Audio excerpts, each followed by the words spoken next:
বৃদ্ধার সাথে কেপমারি কানের দুল নিয়ে পালালো দুষ্কৃতীরা। ঘটনাটি ঘটে হাবড়া থানার অন্তর্গত জয়গাছি 30 নম্বর রেলগেট এলাকার এক বৃদ্ধা তার ব্যাংকের বই নিয়ে ব্যাংকে গিয়েছিলেন বই আপডেট করাতে। বৃদ্ধা একা একাই রাস্তার পাশ দিয়ে হেঁটে বাড়ির দিকে যাচ্ছিলেন।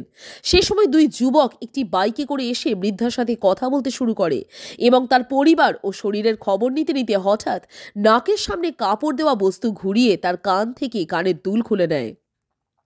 কিছু বুঝে ওঠার আগেই, যার আনুমানিক মূল্য প্রায় 25,000 টাকা। পরবর্তীতে বৃদ্ধা বাড়িতে গিয়ে ঘটনার কথা বলেন এবং কান্নায় ভেঙে পড়েন। পরিবারের লোকজন সাথে সাথে বৃদ্ধাকে নিয়ে হাবড়া থানায় এসে লিখিত অভিযোগ করেন। দিনে দুপুরে এই ধরনের ঘটনায় চাঞ্চল্য ছড়িয়ে পড়ে গোটা এলাকায়। ঘটনা তদন্ত শুরু করেছে হাবড়া থানার পুলিশ।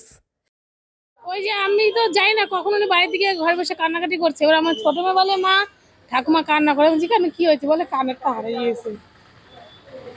কানের হারিয়ে গেছে না কানে নিয়ে গেছে? কানের মানে খুলে নিয়ে গেছে। এবার আমি গেছি, গিয়ে দেখি সে কি কান্না করছে।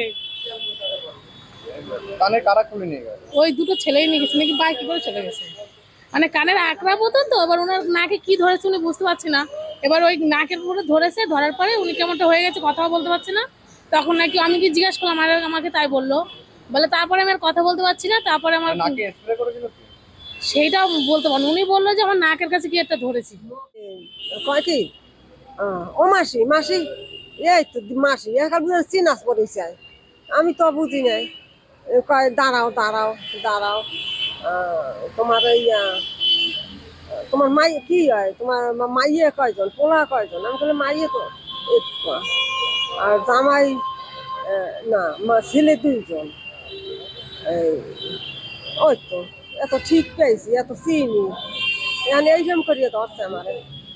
বলে তারা হ্যাঁ কয় তোমার শরীর খারাপ। আমি বললাম হ্যাঁ, শরীর এমনি খারাপ থাকলেও ওষুধ খাই। এই কোথায় যাচ্ছিলেন? আমি তো বাড়ি যাওয়া গেছিলাম। কোথায় গেছিলেন? কোথায় গেছিলাম? ওইতে ব্যাংকে। ব্যাংকে টাকা পয়সা তুলতে গেছিলেন কি? না, টাকা তুলতে যাই না। বইটা 8 বছর টাকা না করলে, ওই বই করছি, বই তোলা না করলে বিচেরে না পয়সা না তুলে বলে বন্ধ হয়ে যায়। এই লেগে গেছিলাম। হ্যাঁ পাইনি।